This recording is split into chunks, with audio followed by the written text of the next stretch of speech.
Hey students, today's video lesson is going to be on verbs like the verb gustar.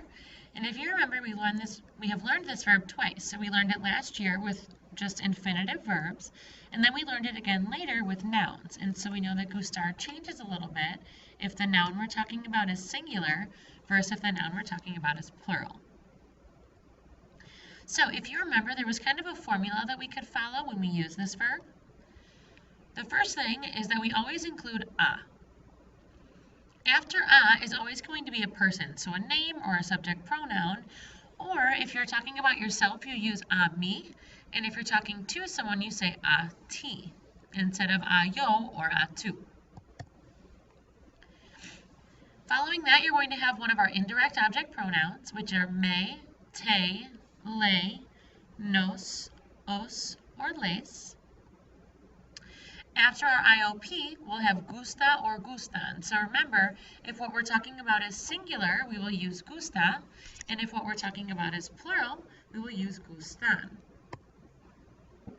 And then that is followed by what is liked. So that gusta or gustan, that agrees with what is liked. It does not agree with the person that we're talking about.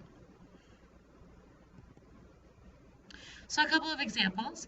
A ella le gusta el vestido. And a nosotros nos gustan las hamburguesas. So since dress in our first sentence is singular, we use gusta singular. And since las hamburguesas in the second sentence is plural, we're going to use gustan. And then our red and yellow words, ella and le, and nosotros and nos, those agree with each other. So we choose our indirect object pronoun based on the person we're talking about, and we choose our form of gustar based on what it is that we like. So we do have some other verbs that are formed the exact same way as this. So we're going to use encantar, interesar, importar, and quedar, all with the same formula. So encantar means to love. So you might say I love hamburgers. Me encantan las hamburguesas. Or interesar, Spanish class interests me. Clase de español me interesa. My family is important to me. A mí me importa la familia. Or something fits me well. So a mí me quedan bien las botas. So I'm going to go through again the same formula that we used with the verb gustar because this also applies to these verbs.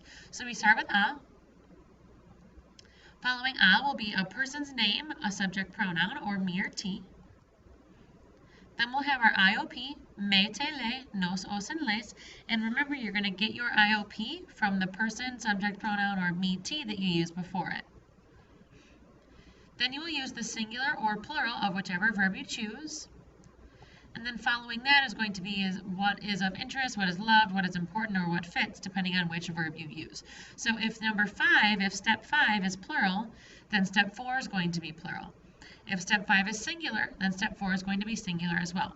So let's go through each verb and do a little bit of an example. Encantar. You could say, a nosotros nos encantan los caballos. We love horses. So again, that nos, we found that from nosotros, and then we decided that encanta should be encantan because we're talking about caballos. And then a ella le encanta la música pop. So la música pop is singular, so encanta will be singular as well.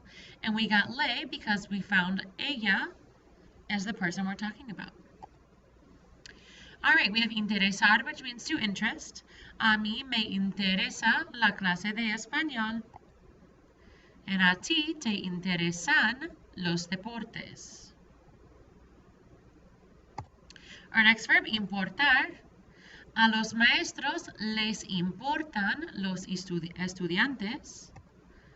A los estudiantes les importa la escuela.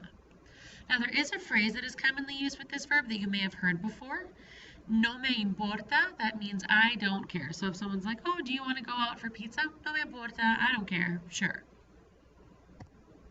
And then finally the verb quedar, which we are going to use a lot in this unit because we're talking about how clothing fits. So, a mí la chaqueta no me queda bien. So notice how this is in a little bit different order. If that's confusing to you, you can still put it in the same order that you always put these sentences. So, a la chica le quedan bien las botas.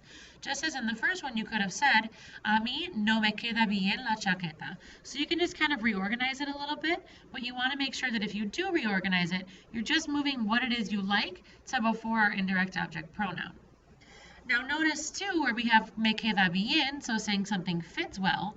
If we were saying it doesn't fit well, or it fits loose, or it fits tight, or whatever it is, that is where you're going to put that adjective. So, a mí la chaqueta no me queda apretada, or a la chica le quedan flojas las botas. So you just need to make sure that those adjectives go in where we see the word bien, and then it agrees with whatever it is that you're talking about. So, apretadas agrees with botas, or mala or floja or apretada could agree with chaqueta in the first one. That is all for this video. Make sure that you do understand this concept and come to class prepared with any questions that you have.